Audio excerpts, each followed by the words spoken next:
بالله من الشيطان الرجيم. بسم الله الرحمن الرحيم. الحمد لله رب العالمين، والعاقبة للمؤمنين والعاقبة للمشركين. الصلاة والسلام على سيدنا ونبينا وحبيبنا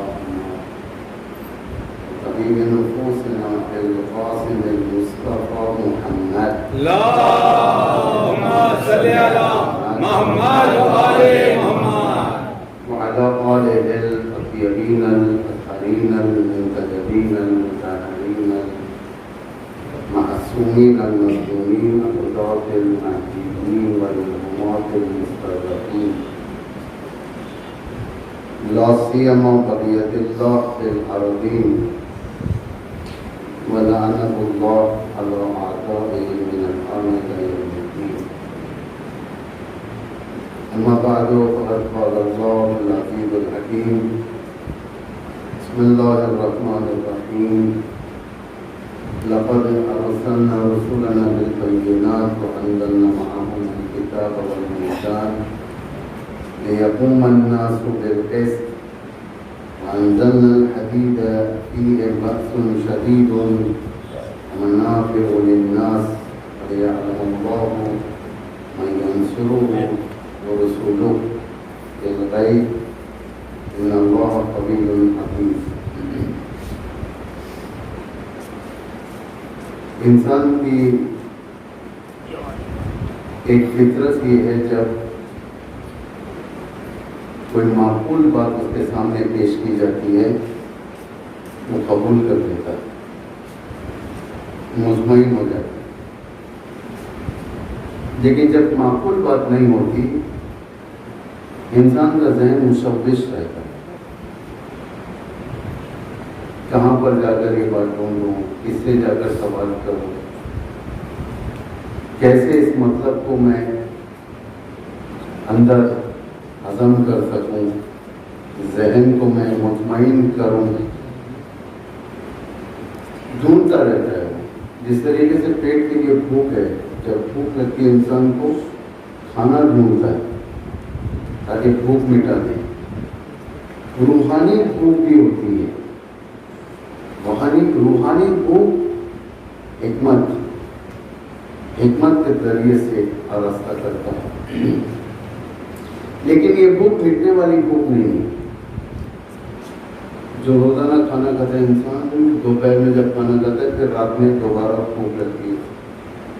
یہ 24 آورز کی حکمت والی بھوک.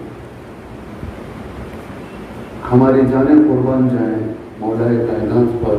امام فرماتے من ہم اللہ یشبعان. دو لوگوں کا پیٹ کبھی نہیں بھرتا. من ہم اللہ یشبعان. دو لوگوں کا پیٹ کبھی نہیں بھرتا. طالب العلم اور طالب الدنیا. ایک علم حاصل کرنے والا، اسے اللہ علم حاصل کرتا رہے، روزانہ ایڈکٹ ہو جائے گا، پڑھنا شروع کر دے گا، پیٹ نہیں بھرے گا، تھکے گا نہیں. اس لیے کہ ایک بڑی نعمت ہے. دوسرا طالب علم،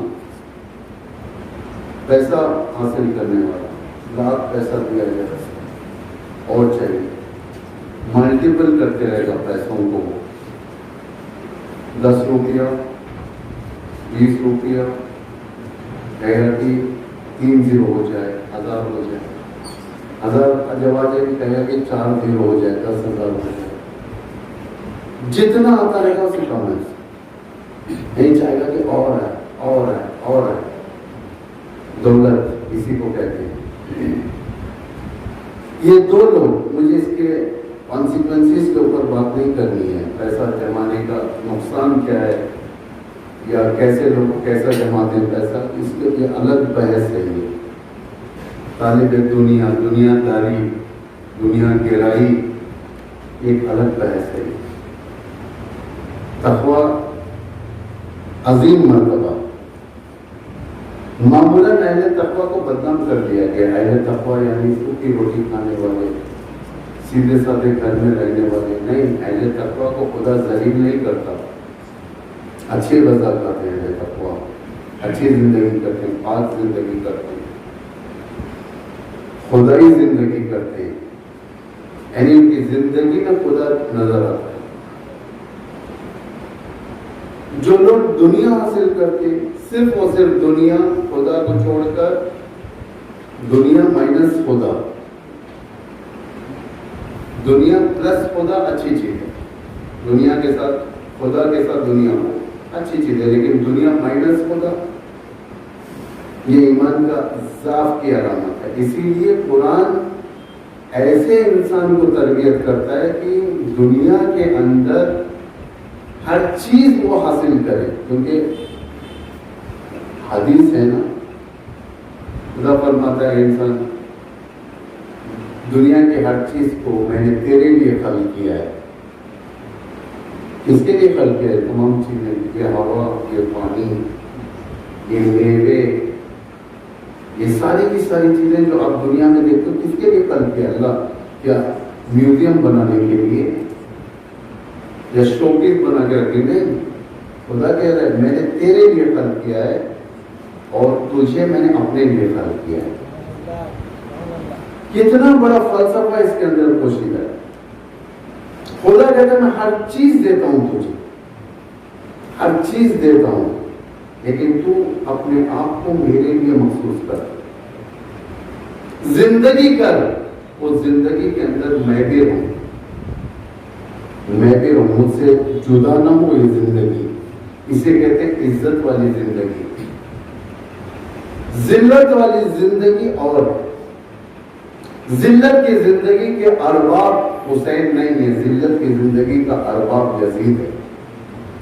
ذلت کی زندگی کا ارباب ابو سفیان ہے, ذلت کی زندگی کا ارباب ابو لہب ہے, ذلت کی زندگی کا ارباب معاویہ بن ابی سفیان ہے. یہ سب ذلت کے زندگی کے ارباب. اسی لیے 61 ہجری کی کربلا نے اس ذلت اور عزت کو تشریح کر دیا. اس کے بعد انتخاب کرو, آپ کی مرضی, ہماری مرضی, جہاں جانا جا سکتے ہو, کوئی روک ٹوک نہیں, جبر نہیں. انتخاب ہمارے ہاتھ میں ہے کہ ہم ہمارے ارباب یعنی حسین ابن علی کے راستے کی زندگی انتخاب کریں یا بنی امیہ کے سسٹم کی زندگی انتخاب کریں, ذلت کی زندگی انتخاب کریں یا عزت کی زندگی انتخاب کریں. کیونکہ امام حسین اس زندگی پر چل کر بتا دیے. آج اسلام کی جو کامیابیاں ہیں دنیا کے اندر, آپ غور کریں, آپ کی نگاہیں دنیا پر ہیں اور ہونی چاہیے. ہر نیوز رکھیں, آپ کو ہر خبر رکھیں دنیا کی, لیکن اسے تاریخ کے میزان میں اسے تولا کریں. اس دور میں آپ شمر کو مطالعہ کریں, اس دور میں دیکھیں کہ آج شمر کا کیریکٹر کون ادا کر رہا ہے. اسی میں ہمیں راستہ ملتا ہے, ورنہ نہیں ملے گا. بصیرت اسی کو کہتے ہیں کہ ہم اپنے دشمن کو اچھی طریقے سے پہچانیں. اس دور میں عمر سعد کو اسٹڈی کریں, آج کے دور کے عمر سعد کو پہچانیں.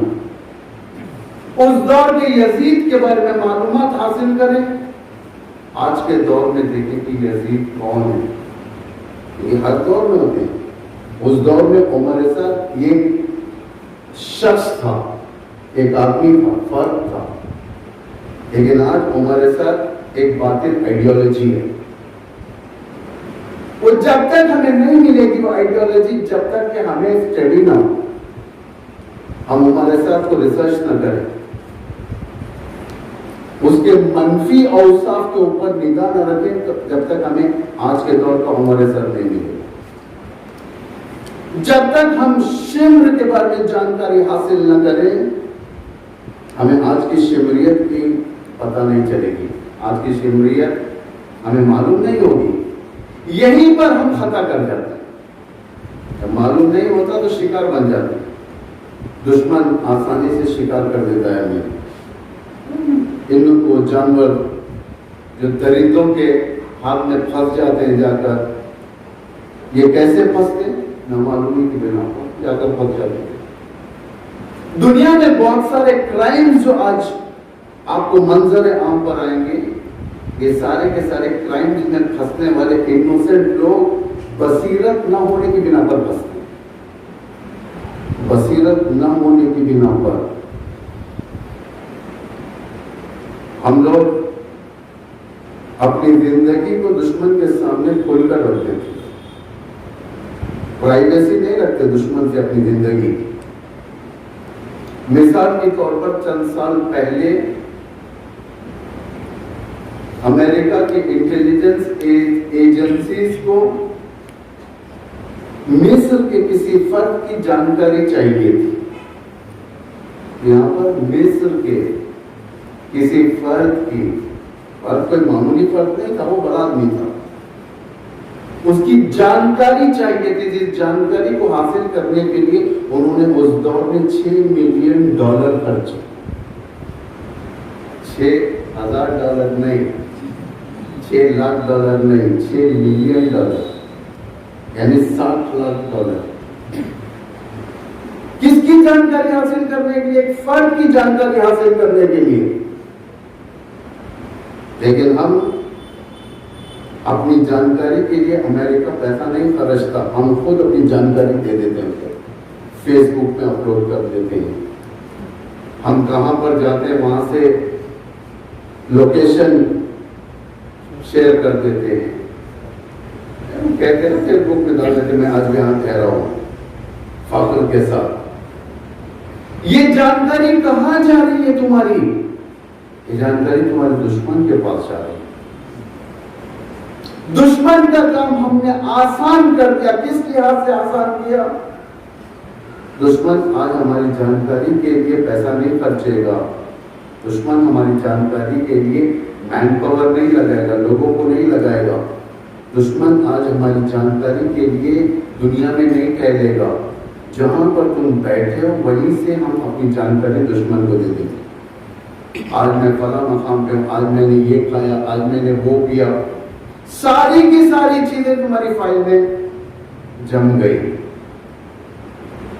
کیوں؟ ہمارے پاس بصیرت نہیں ہے. جب بصیرت نہ ہوتی دشمن کو حملہ کرنا ہم پر آسان ہو جاتا ہے. بصیرت کسے کہتے ہیں؟ بصیرت انسائٹ کو کہتے ہیں.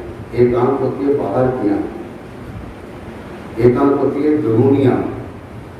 باہر کی آنکھ جو ظاہر ہم اور آپ دیکھتے ہیں، میں آپ کو دیکھتا ہوں، آپ مجھے دیکھتے ہو، دنیا دیکھتے ہیں، ہم لوگ دن اور رات کو دیکھتے ہیں، جانوروں کو دیکھتے ہیں، زمین و آسمان کو دیکھتے ہیں. ہم لوگ یہ ظاہری آنکھیں ہیں. ان ظاہری آنکھوں کے ذریعے سے ہم دیکھتے ہیں لیکن ہم پہچان نہیں پاتے. کتنے لوگ دشمن ہیں جو آ کر بیٹھ جاتے ہیں ہمارے پاس، زندگی میں معلوم نہیں ہوتا، جاسوس کی پہچان نہیں ہوتی. وہ آتا ہے ہم سے انفارمیشن لینے کے لیے، کچھ باتیں کہتا ہے. ہم لوگ اتنا اپنی زبان پر کنٹرول نہیں کرتے کہ ہم اپنی ساری انفارمیشن نکال دیتے. ساری انفارمیشن. دشمن کا ہنر دشمن کے پاس ہے لیکن ہمارا ہنر ہمارے پاس نہیں ہوتا ہے.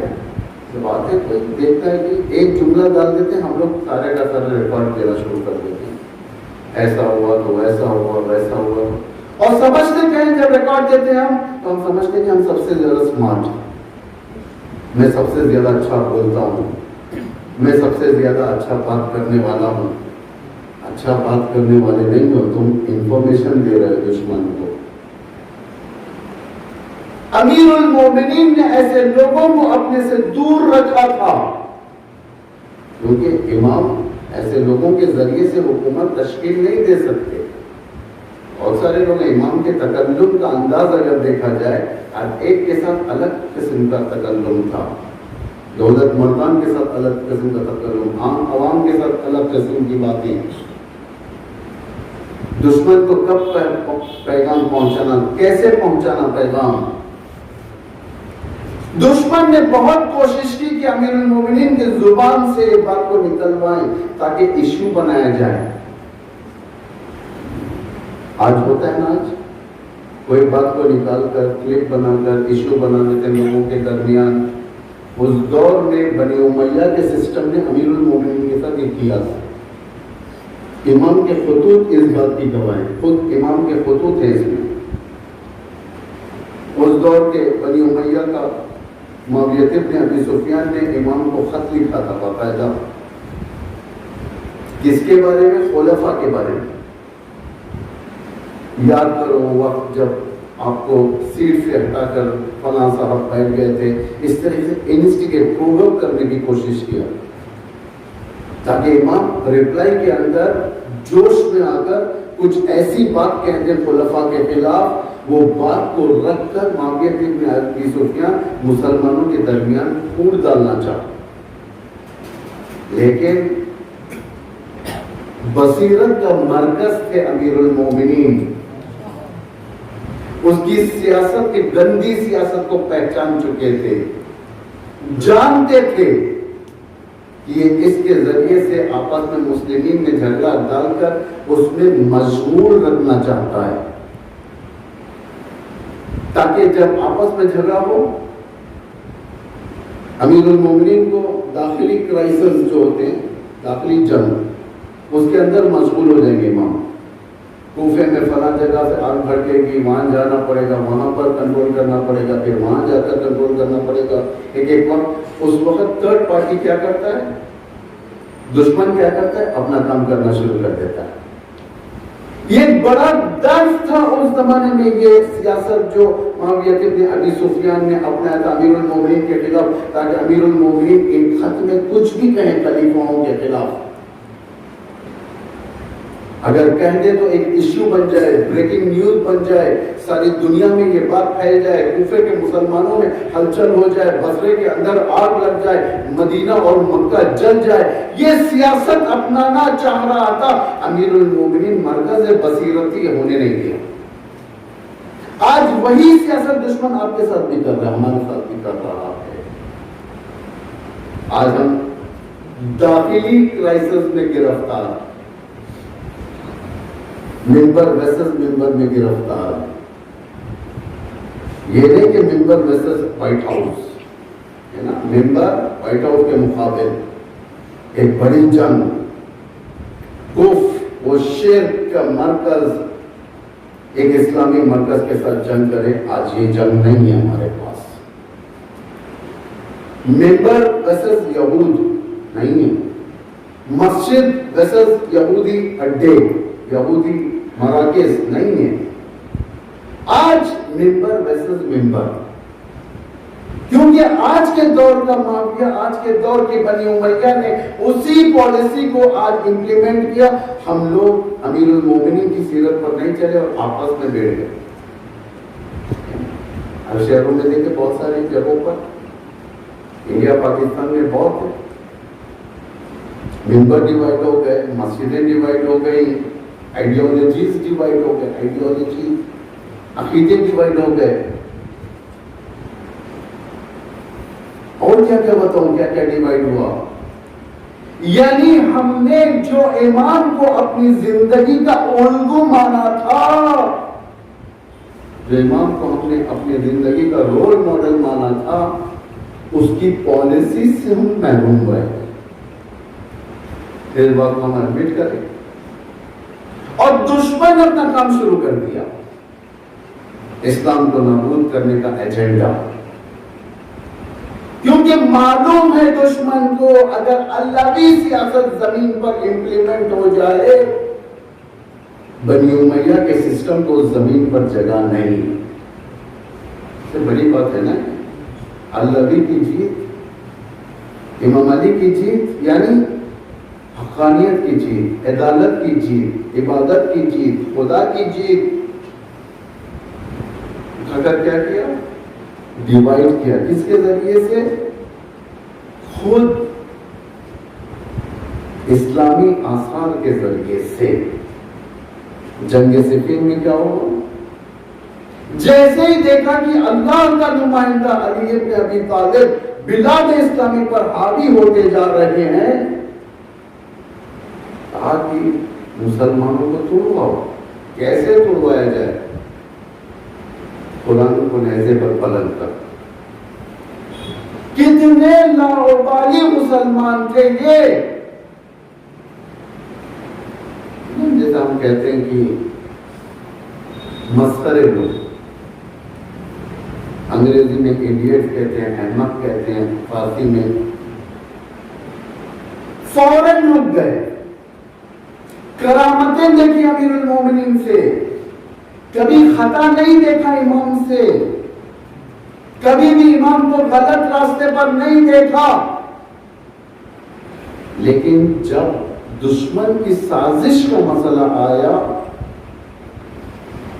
تو امام سے نظر انداز کر کر معاویہ کے ہتھ کنڈوں کو سیریس مان لیا کہ ہاں یہ تو صحیح ہے، یہ تو مسلمان کا حامی ہے، یہ تو قرآن بلند کر رہا ہے، یہ تو قرآن کا حامی، ہم تو مسلمانوں کے خلاف جنگ کر رہے تھے، آج بھی یہی پالیسی ہے۔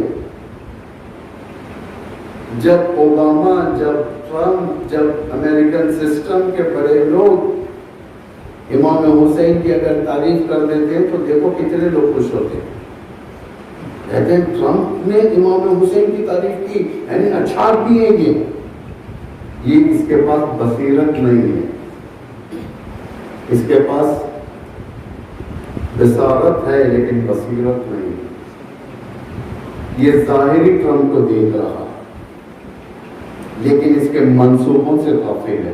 نہیں، لوگوں کے دل میں جگہ، کیونکہ دشمن کو معلوم ہو چکی ہے، دشمن کو معلوم ہو چکا ہے اس مذہب کا ویکنس یہ ہے، ویکنس ان کی نگاہ میں، ان کی نگاہ میں ویکنس، ہماری نگاہ میں اس مذہب کا ویکنس یہ ہے کہ رسول، علی، فاطمہ، امام حسن، امام حسین، ان لوگوں کی اگر تعریف کر دو ان کا دل ہماری طرف نرم ہو جائے گا۔ اس کمزوری کے ذریعے سے انہوں نے آپ کی بصیرتوں کو، یعنی ہماری بصیرتوں کا پردہ چاک کر دیا، اور ہم خوش ہو جاتے ہیں کہ بھائی یہ اس طریقے کا بات ہے، یہ ہمارے دشمن نہیں ہیں، یہ ہمارے دوست ہیں۔ قرآن کیا کہہ رہا ہے؟ قرآن سورہ مائدہ میں کہہ رہا ہے، اے مومنوں لا تتخذوا اليهود والنصارى اولیاء۔ قرآن کہہ رہا ہے، کس سے کہہ رہا ہے؟ عام لوگوں سے نہیں، مومنین سے خطاب کر رہا ہے کہ تم یہود و نصارہ کو اپنا سرپرست نہیں بنا۔ یہود و نصارہ کیسے آئیں گے آپ کے پاس؟ کسی طریقے سے نہیں، دوسرا راستہ نہیں ہے۔ دوسرا راستہ ہوتا حتمت وہاں پر کوئی نہ کوئی ان کی سازشیں، پالیسیز ہوتی۔ ایک سلوات پڑھے محمد والے محمد۔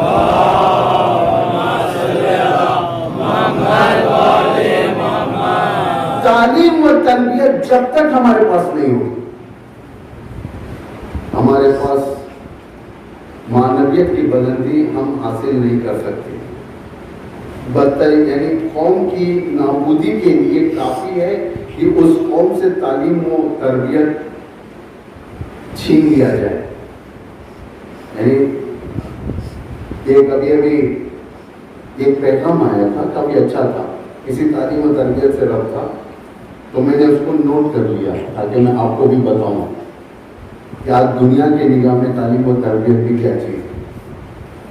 ساؤتھ افریقہ کے اندر، ساؤتھ افریقہ میں کسی یونیورسٹی کے انٹرنس میں جب اندر جایا جاتا ہے تو گیٹ کے باہر کچھ ہوڈنگز لگے ہوئے تھے جس کے اندر یہ پیغام لکھا ہوا تھا، کسی امت کو، یعنی نیشن کو، کسی نیشن کو نابود کرنے کے لیے آج ایٹم بم کی ضرورت نہیں۔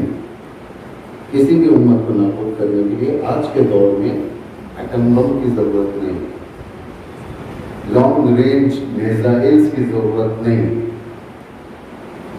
بلکہ تعلیم و تربیت کے نظام کو اس امت کے اندر ٹھیک کر دیا جائے اور امتحانات میں خیانت کی سیاست لاگو کر دی جائے.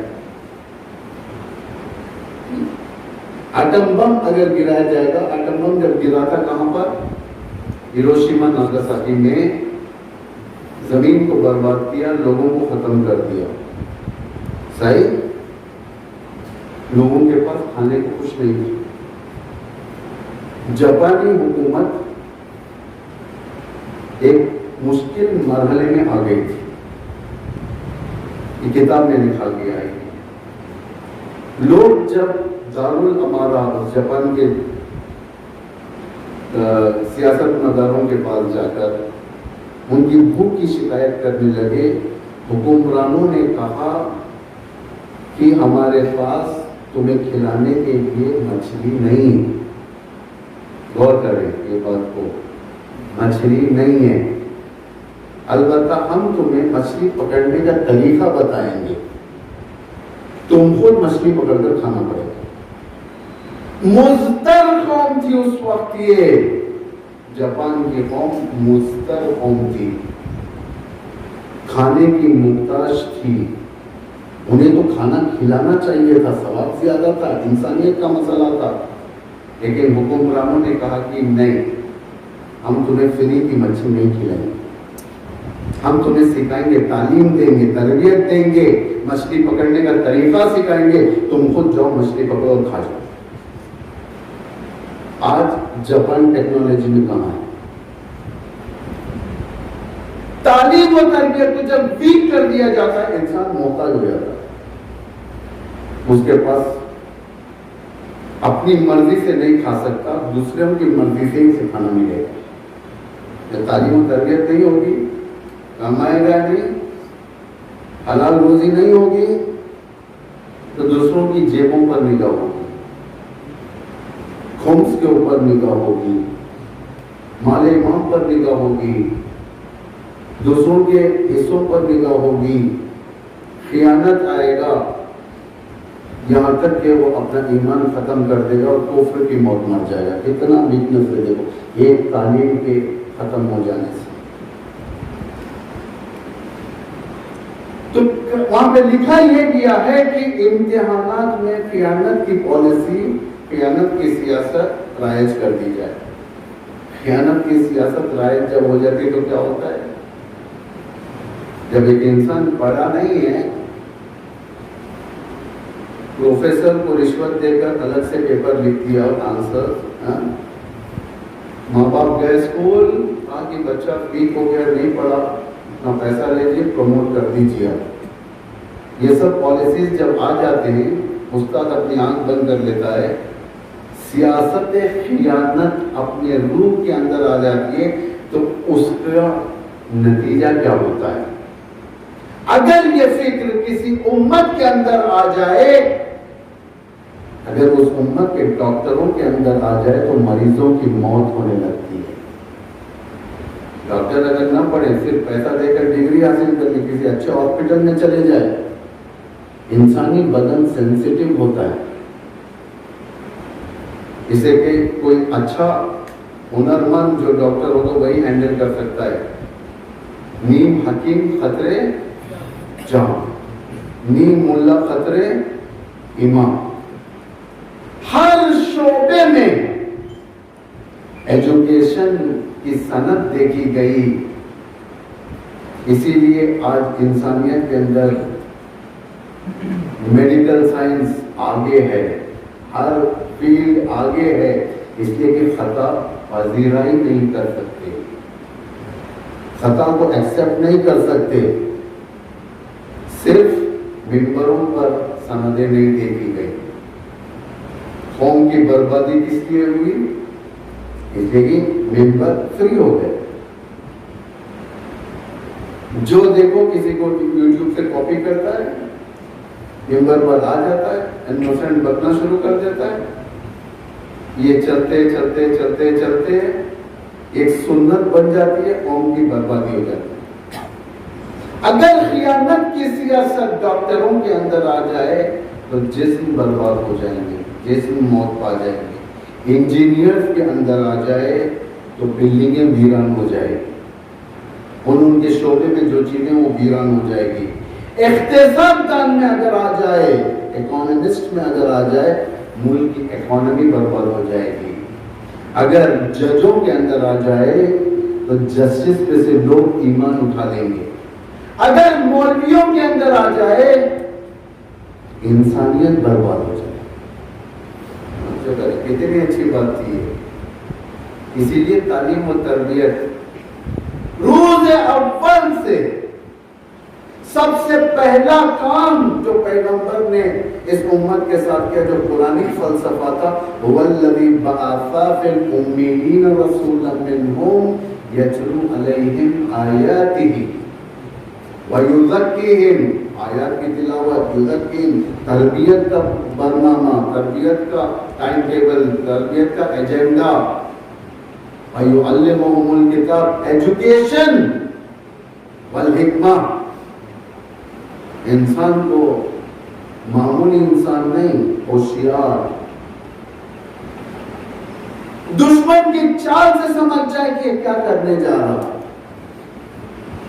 دشمن کی چال سے اتنی ہوشیار, یعنی اس کے ہر مومنٹ کے اوپر نگاہ رکھنا. اسے بولتے دیندار.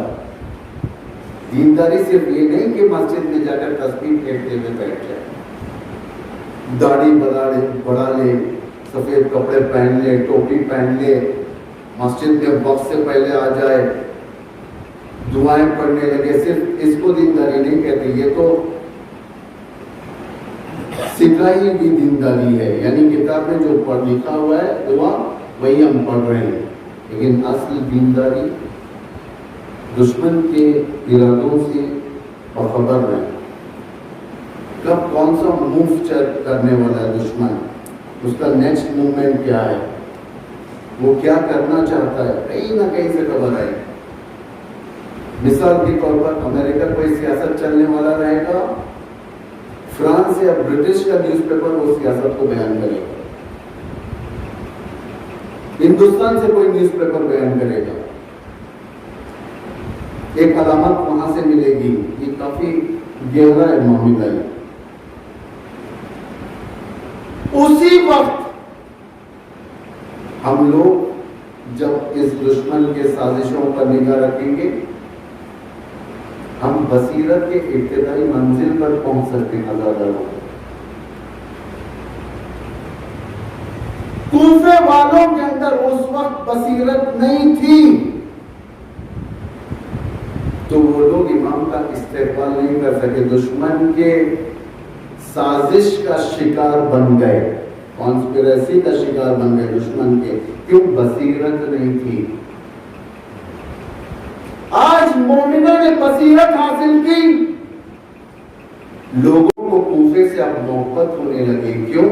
اب امام اس کوفے میں آ کر حکومت کرے, دشمن کو پلٹنے نہیں دیں گے. شہید قاسم سلیمانی کا جملہ ہے, مت کہا کرو کوفے والے برے ہیں.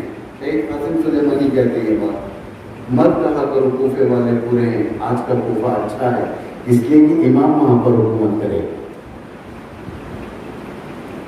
جب تک بصیرت نہیں ہوگی ہمیں اندازہ نہیں ہوگا عزیزو. وہ عزاداری جو تمہیں صاحب بصیرت نہ بنائے وہ عزاداری بیکار. وہ فرش عزا جو تمہیں ایک اسلامی سپاہی نہ بنائے وہ فرش عزا نہیں ہے بلکہ انٹرٹینمنٹ ہے. فرش عزا انسان کو شجاعت دیتی ہے, اللہ کی کوالٹیز کا حامل بناتی ہے. فرش عزا شجاعت دیتی ہے, بصیرت دیتی ہے, شاکر انسان بناتی ہے, قربانی دینے والا انسان بناتی ہے. آج عراق میں, سیریا میں جو سپاہی جا کر اپنی جانوں کو قربان کرتے ہیں, جوان لڑکے جو اپنی جانوں کو قربان کرتے ہیں, یہ عزاداری کے فرش نے انہیں بصیرت دیا, انہیں شجاعت کا درد دیا. اسی لیے کہا جاتا ہے کہ فرش عزا امام حسین کی امام حسین کا فرش اعلیٰ یہ ایک یونیورسٹی ہے، اوپن یونیورسٹی ہے کہ انسان یہاں سے جب اٹھتا ہے نصرت کا قانون لے کر اٹھتا ہے، ناصر بنتا ہے انسان یہاں سے. عزاداری اسے اتنا پرفیکٹ بناتی ہے، جب عزاداریوں سے اٹھتا ہے انسان وہ دعا کرتا ہے امام زمان آج آپ کو کیا چیز کی ضرورت ہے، میں آپ کی مدد کرنے کے لیے تیار ہوں. ناصر بنتا ہے، منصور نہیں. امام منصور ہوتا ہے، ناصر امام کی مدد کرنے والا، منصور مدد مانگنے والا. امام چاہتا ہے کہ تم ناصر بنو، ہے نا. امام حسین کیا فرماتے ہے، کوئی نصرت کرنے والا جو میری نصرت کرے. کیا امام اگر اللہ سے کہتے خدایا تو میری مدد کر، میں مشکل میں آ چکا ہوں، مجھے دشمنوں نے گھیر لیا ہے، کیا خدا مدد نہیں کرتے امام حسین کو؟ آپ لوگ فیصلہ کر کے خدا مدد نہیں کرے گا. ایک صاحب آسمانی آئے گی، یزید کے سارے لشکر کو ختم کر دے گی، قیامت تک یزیدیت ختم. کیا اللہ کر سکتا تھا کام؟ لیکن امام حسین کو نیچرل کربلا چاہیے تھی، نیچرل کربلا چاہیے تھی جس میں ناصر اپنے پیروں سے آئے، نصرت کرنے کے لیے آئے. منصور یعنی ہم جا کر خود امام سے مانگنا، ابن رسول اللہ یہ مجھے دے دیں، ابن رسول اللہ مجھے اچھا کر دیں، ابن رسول اللہ میرے اعمال ہیں اس کے بعد آپ مجھے یہ دیں، مجھے جنت دیں، میری شفاعت کریں. شفاعت، جنت اور اس قسم کی جتنی چیزیں دنیا و آخرت کی، یہ اہل البیت کا بیسک رائٹ ہے جو تمہیں دے کے ہی رہے، بیسک رائٹ ہے. امام علی علیہ السلام اپنے آخری وقت میں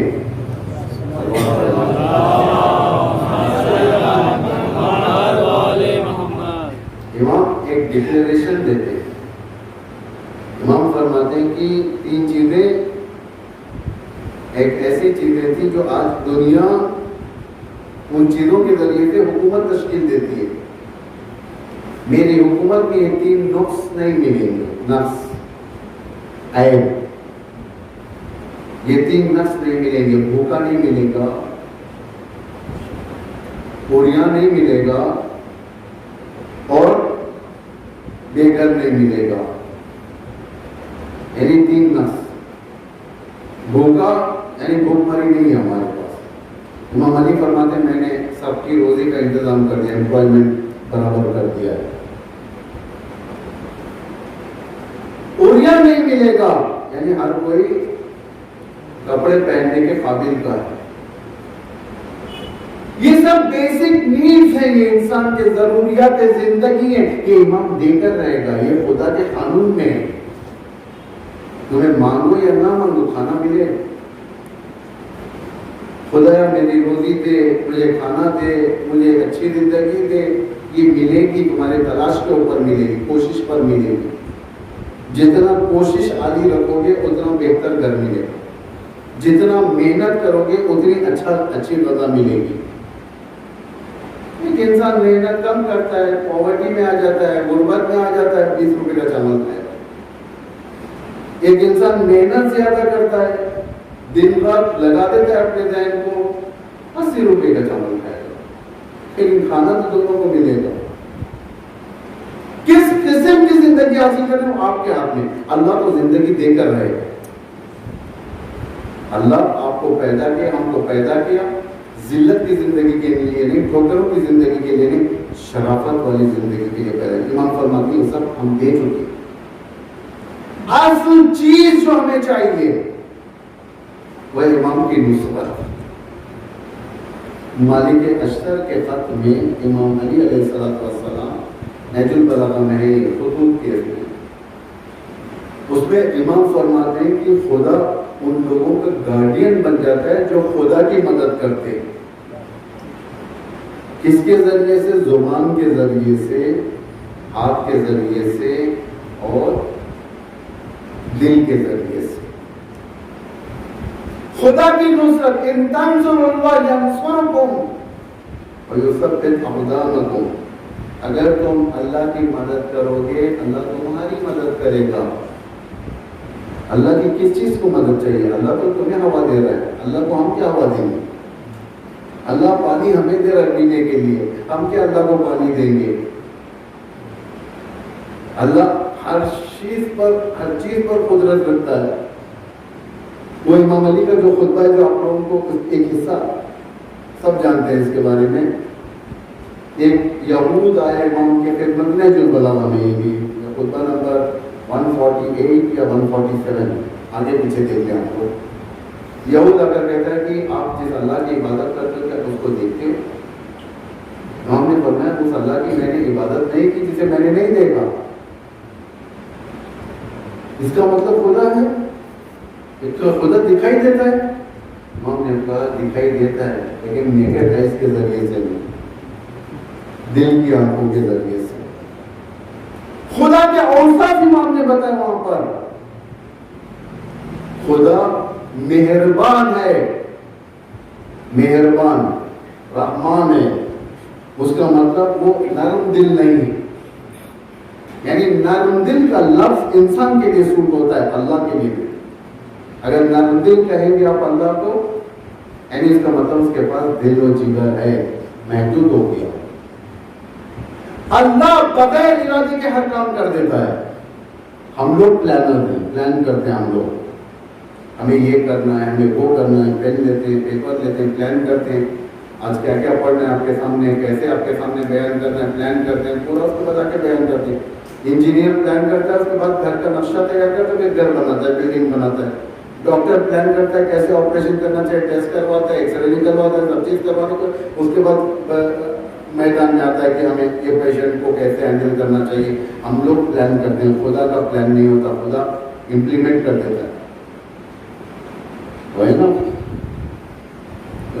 یقول لہ کن فیکون، ارادہ کرتا ہے ہو جاتا ہے۔ اس طریقے کے اوصاف امام نے بتائے اللہ کے بارے میں، ان تنصروا اللہ ینصرکم ویثبت اقدامکم، اگر تم اللہ کی مدد کرو گے، اللہ کی مدد سے مراد یہ نہیں ہے کہ ہم ڈائریکٹ اللہ سے کہیں خدایا میں تیری مدد کرنے کے لیے آیا ہوں، اللہ کو ہماری مدد کی ضرورت نہیں ہے۔ کیسے مدد کریں گے ہم اللہ سے؟ وہ تو ہر چیز پر قدرت رکھنے والا ہے۔ اس آیت کو جو میں نے عنوان کلام پہ کرا دیا، اس میں کیا کہہ رہا ہے پروردگار؟ پروردگار کہہ رہا ہے کہ ان اللہ قوی عزیز، اللہ قوی ہے، پاورفل ہے، عظیم، شکست نہ پذیر، یعنی کبھی شکست نہیں کھاتا خدا، ہار نہیں مانتا، ہار کے سامنے تسلیم نہیں ہوتا اللہ۔ ہم لوگ ہار مان لیتے ہیں، اس کی ہم کیا مدد کریں گے؟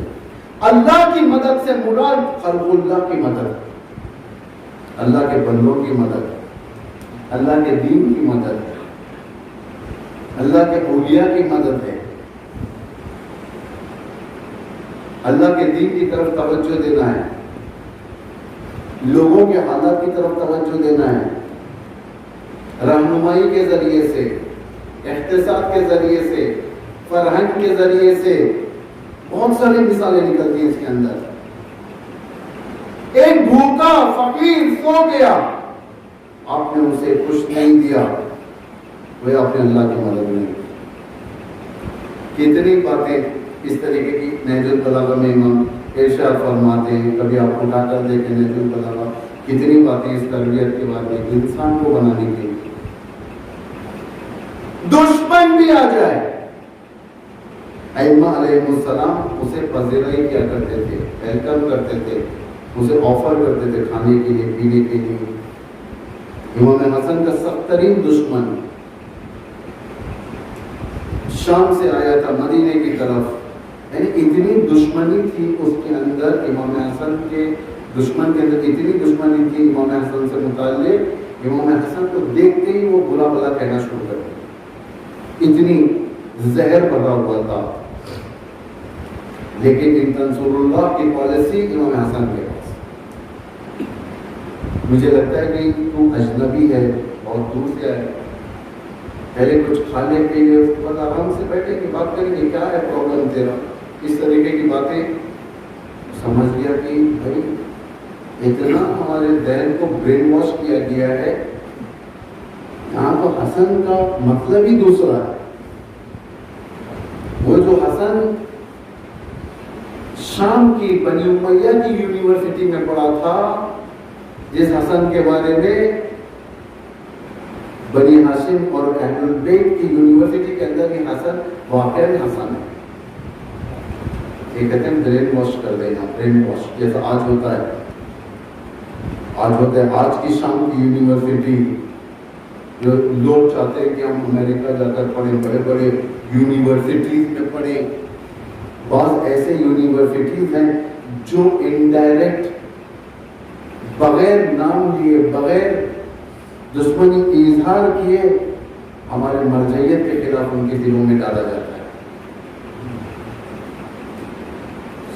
ریلیجیس آرگنائزیشنز کے خلاف ٹھہرنا یونیورسٹی میں کس طریقے سے برین واش کیا جاتا ہے، ایک الگ قوم بنایا جاتا ہے، ان لوگوں کو بتایا جاتا ہے تم لوگ سب سے کلچرلائز قوم ہیں، یعنی فرہنگی قوم ہو۔ مرجعیت، مولوی، عزادار، عاشور خانے میں بیٹھنے والے، یہ سب چھوٹے لوگ ہیں۔ تم آکسفورڈ یونیورسٹی میں پڑھتے ہو، کیلیفورنیا میں تمہاری پڑھائی ہوتی ہے، فلاں یونیورسٹی میں تمہاری پڑھائی ہوتی ہے، ورجینیا میں تم پڑھتے ہو، اتنے بڑے یونیورسٹیز میں پڑھتے ہو، تم ان چھوٹوں کے برابر میں نہیں رہو۔ تمہاری جگہ فرش اعلیٰ نہیں، تمہاری جگہ 5 اسٹار ہوٹل ہے، تمہاری جگہ کلب ہے، عاشور خانہ نہیں۔ یہ برین واش کیا جاتا ہے، اپنے آپ کو ایسا بتایا جاتا ہے میں سب سے زیادہ ایجوکیٹڈ ہوں۔ پرفیوم انتخاب کیا جاتا ہے ان کے لیے کہ تم یہ پرفیوم لگاؤ، مسلمان عطر لگائے گا تم یہ پرفیوم لگاؤ، مسلمان ٹوپی پہنے گا ہم تمہیں یہود نژاد کی کیپ پہنائیں گے، مسلمان عزت کے کپڑے پہنے گا ہم تمہیں فرہنگی بنینے دیں گے، ٹی شرٹ دیں گے۔ کیوں؟ گریڈ گرانے کے لیے۔ آج دشمن کی پالیسی ہے جمع معقولوں کے ساتھ، ہم اس عزاخانے کے اندر اپنا پروڈکٹ بھیجیں گے، یہ سب چیزیں بہت ساری چیزیں، اسی لیے تعلیم و تربیت ہمارے لیے بہت ضروری ہے۔ اگر ہم نہیں پہچانیں گے اپنے آپ کو، تعلیم و تربیت کے شعبے میں بتاؤں گا انشاءاللہ، اگر ہم اپنے آپ کو نہیں پہچانیں گے تو ہمیں خدا بھی پہچاننا نہیں ہے۔ انسان جس کے پاس ہدف نہ ہو، ہدف یعنی ٹارگٹ نہ ہو، جس کے پاس یہ نہ ہو، مشخص نہ ہو کہ ہمیں کہاں تک جانا ہے، کہ جانور سے بھی بدتر زندگی ہے۔ ہدف لے کر بیٹھے ہیں ہم لوگ، مجلس میں آئے، ہمارا ہدف یہ ہے کہ ہم یہاں سے امام کے ناصر بنے، مسجد میں گئے ہمارا ہدف یہ ہے کہ ہم توحید کو زندہ رکھیں گے، لوگوں کے اندر آئے ہمارا ہدف یہ ہے کہ ہم تعلیمات اہل بیت کو گرنے نہیں دیں گے، خدمت خلق کیا کریں گے۔ ہدف ہی نہیں ہے، پیسہ ہی ہدف ہے۔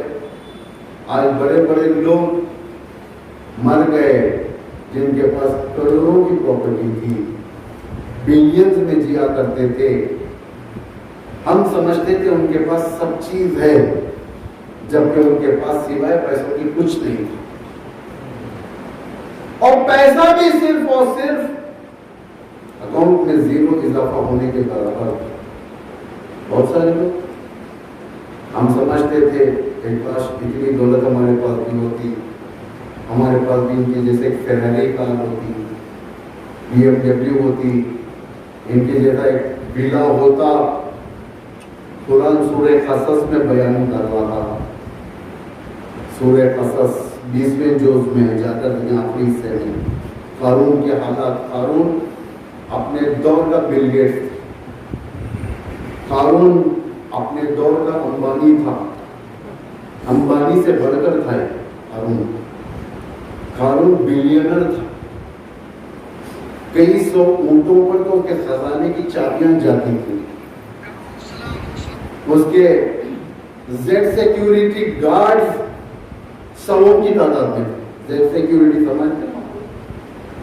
زیڈ سیکیورٹی گارڈ کوئی نزدیک آیا تو تلوار سے ختم کر دے. اتنا بڑا قانون. جب اس کا کانوائے گزرتا تھا لوگ کہتے تھے کاش ہماری زندگی ایسی ہوتی. قرآن کی آیت ہے اے کاش جو مال قارون کے پاس وہ مال ہمارے پاس بھی ہوتا.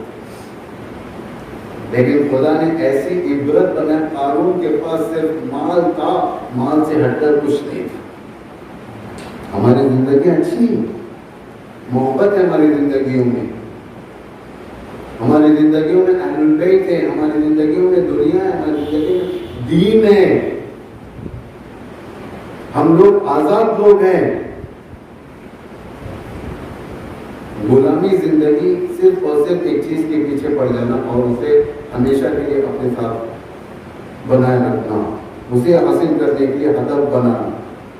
پیسہ ہدف نہیں ہے. جوان بہت ہیں جوان یہاں پر, اتنی رات کو آپ لوگ مجلس میں آتے ہیں. یقیناً یہ بہت بڑی چیز ہے. دشمن جب دیکھتا ہے, مانیٹر کرتا ہے, دیکھتا ہے کہ ان کے مسجدوں کے اندر, ان کے عاشور خانوں میں, ان کے امام باڑوں میں کس کی کثرت زیادہ ہے, جوانوں کی ہے یا بوڑھوں کی. ورنہ دشمن تو چاہ رہا تھا کہ دین ریٹائرڈ لوگوں کی میراث بن جائیں. دشمن کا یہ ہدف تھا ریٹائرڈ لوگوں کی میراث بن جائیں. لیکن جب دیکھتا ہے جوان آ گئے, دشمن کی کمر شکست ہو جاتی ہے, ٹوٹ جاتی ہے. ہدف پیسہ نہیں ہوتا جوان. یہ بات کہہ کر میں آپ کے دماغ کو آج ختم کرتا ہوں. پیسہ ہدف تک پہنچنے کا وسیلہ ہوتا ہے, ایسا ہر چیز نہیں ہوتی. آپ کو ایک اچھا موبائل پسند آیا, اس موبائل تک پہنچنے کے لیے پیسہ چاہیے.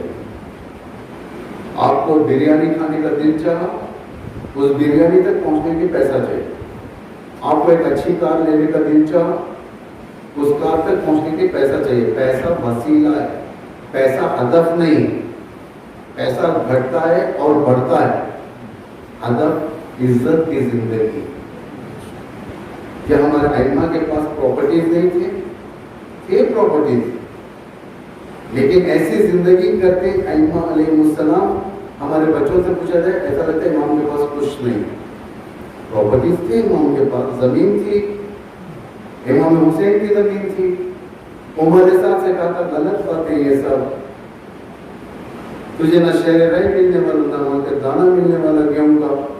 مجھے اگر زمین کی خواہش ہے تو میرے پاس زمین ہے, میں تجھے دے دیتا ہوں. ہمارے قتل سے منحرف, ہمارے قتل سے ہٹ جا, ہمیں قتل نہ کر. ان کے پاس تھی لیکن ہدف نہیں تھا. وہ ہدف کھیل کر اللہ کی خدمت. ساری دنیا ایک ڈائریکشن میں جا رہی تھی. ساری دنیا جس ڈائریکشن میں جا رہی تھی اس ڈائریکشن کا نام تھا میٹریلسٹ, مادی گرائی. کیونکہ یزید حاکم تھا. یزید جب حاکم تھا تو لوگوں کے دلوں کے اندر, لوگوں کے اندر یہی بات آئے گی کہ ہمیں محل چاہیے, ہمیں اچھا گھوڑا چاہیے, ہمیں اچھی تلوار چاہیے, ہمیں اچھی زمین چاہیے. یہی ہوگا. امام حسین خدا کی طرف جا رہے تھے. آپ کے کاروان کا بچہ شہادت کو اعزاز الہی سمجھتا تھا. اس میں سے ایک حضرت قاسم تھا. امام نے پوچھا تھا آپ سے, اپنے بھتیجے سے, میرے بچے بتاؤ تمہاری نگاہ میں موت کیسی ہے؟ چونکہ یزید کی مخالفت میں موت ہے. یہ کلمت اللہ کو بلند رکھنے کے لیے موت ہے. یہ حجت خدا سے دفاع کرنے کے لیے موت ہے. یہ تو آپ فرماتے ہیں امو جان شہد سے زیادہ شیرین ہے موت کی. کون؟ 13 سال کا بچہ, یتیم حسن. اس سے بڑھ کر کیا چاہیے؟ 13 سال کا بچہ جس کی آئیڈیالوجی کے اندر, جس کے یونیورسٹی کے اندر یہ بات واضح ہے, اگر یزید حاکم ہے تو مجھے موت پیاری.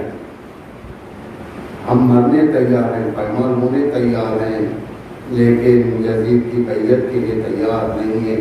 امو جان اجازت دیں۔ راوی کہتا ہے میں نے دیکھا کہ خیموں سے ایک گھوڑے پر بچہ کڑیل جوان، جو ابھی جوانی کے منزل پر نہیں پہنچا، 13 سال کی عمر جوانی کی عمر نہیں تھی، وہ کڑیل گھوڑے پر سوار ہو کر تیزی کے ساتھ میدان کی طرف آ رہا ہے۔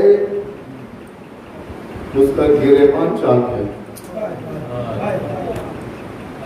سینے کی سفیدی نظر آ رہی ہے، اس کے نالین کے بند کھلے ہوئے ہیں۔ لاوی کہتا ہے کہ مجھے نہیں معلوم یہ کس لیے ہے، یا بچہ اتنا چھوٹا ہے کہ نالین کے بند نہ بن سکا، یا شہادت کی اتنی جلدی ہے کہ فوراً نکل کر آ گیا۔ یہ وہ خاندان ہے جو شہادت کو اپنا اعزاز سمجھتی ہے، امام کی مدد، امام کی نصرت قاسم کے نگاہ میں اعزاز الہی ہے۔ یہ اعزاز ہر ایک کو نصیب نہیں ہوتا۔ علی الجوان وہی شجاعت کے جوہر جو ابا عبداللہ کے پاس تھے، جو حضرت عباس کے پاس تھے، جو علی اکبر کے پاس تھے، جو مسلم ابن عقیل کے تھے، سارے کے سارے شباہتیں اس قاسم مظفر کے اندر تھی۔ جنگ کرتے دشمن کے لشکر سے آواز آئی، فوجیوں یہ وہ خاندان نہیں ہے جسے تنہائی میں جنگ کیا جائے، گھیر کر مارا جائے۔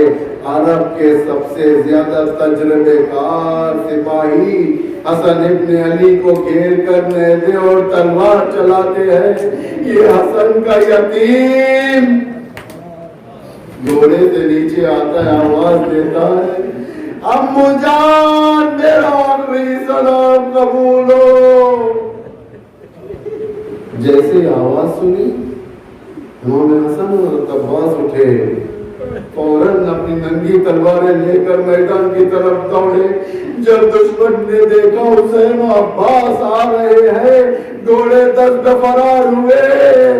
یہ اس طرف کے گھوڑے اس طرف، اس طرف کے گھوڑے اس طرف۔ حسن کا یہ نامعصوم، حسن کا یہ قاسم، گھوڑوں کے ٹاپوں کے نیچے حسین پہنچے، دم ٹوٹ چکا تھا۔